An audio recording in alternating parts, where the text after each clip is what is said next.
শুভ সকাল বন্ধুরা, শুভ সকাল জানিয়ে আমি আমার ব্লগটা এখন শুরু করছি।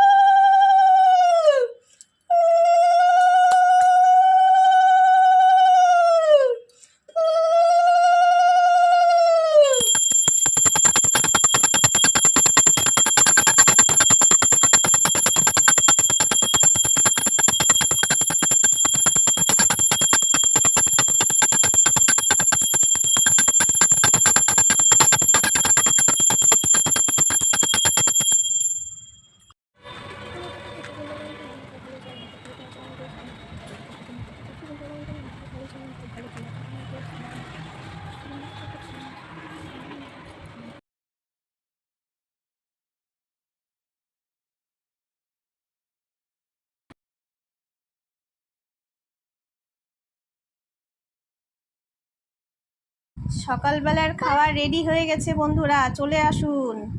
রুটি আর মূলোর তরকারি।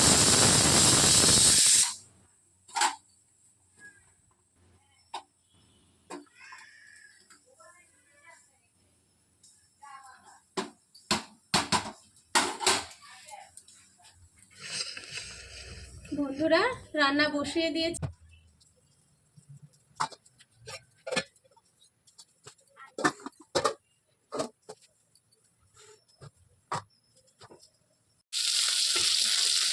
এইকে বন্ধুরা মাছ ভাজা বসিয়ে দিয়েছি, মাছের ঝোল রান্না করে নেব এখন। এরকম দেখুন তো, মাছটা না লেগে গেছে, এখন নাড়া যাবে না, একটু পরে নাড়তে হবে। আর এই যে দেখুন আমি কি করছি, এটা কি বলুন তো, কেউ বলতে পারবেন? কমেন্টে কিন্তু জানাবেন। এটা একটা বাটা, কি বাটা আপনারা বলবেন।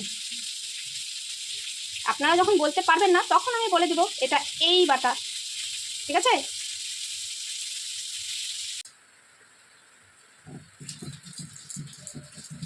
বাটাটা বাটা হয়েছিল না তো, মাছের ঝোলটা বসিয়ে দিলাম, তাই এখন আবার বেটে নিচ্ছি।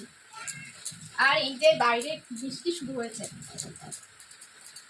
কিন্তু সেরকম কিন্তু ঠান্ডা পড়েনি, বৃষ্টি হচ্ছে বলে। গরম কিন্তু সাংঘাতিক আছে, দেখবেন। আমার মাছের ঝোলটা হয়ে এসছে, এখন নামিয়ে দেব। কি হচ্ছে বন্ধুরা বলেন তো?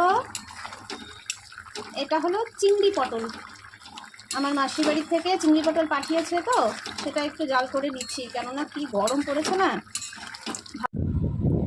বলো, রান্না কেমন হয়েছে? খুব ভালো হয়েছে, বাঁধাকপির ঘন্টটা অপূর্ব হয়েছে। আর তো খায় নিছো তো? হ্যাঁ, চিংড়ি মাছের ঝোলও পটল দিয়ে এটাও ভালো হয়েছে। এটা তো মাসি দিচ্ছে। হ্যাঁ, যাই হোক। মাছের ঝোলটা খাও। হ্যাঁ, মাছের ঝোল খাচ্ছি তো। আসো বাবা, খাও তো। নাও, আসো আসো, একটু বসে খেতে হয় বাবা। এখানে না, এখানে না, আসো, এদিকে আসো, এদিকে আসো। এইভাবে নাচে নাকি? খাওয়ার সময় নাচে? খেতে হয় না, ওঠো ওঠো। ও খাওয়ার সময় ঢং করছে। এদিকে আসো, টেবিলে আসো, আসো আসো আসো, বুঝবো না? এই যে দেখি দেখি দেখি দেখি দেখি, দেখেন বন্ধুরা, এইভাবে আমাকে খাওয়াতে হয়। দৌড়ে যাবে, টেনে নিয়ে আসি, তারপরে আবার খায়, আবার দৌড়ে যায়, সারা ঘর দৌড়ে দৌড়ে আমাকে খাওয়াতে হয়। বন্ধুরা আজকের এই যে দুপুরবেলার খাওয়ার মেনু হলো, এই যে বাটা করেছিলাম তখন দেখিয়েছিলাম, বাটা, বাঁধাকপির ঘন্ট, আর এখানে চিংড়ি মাছের তরকারি, আলু পটল দিয়ে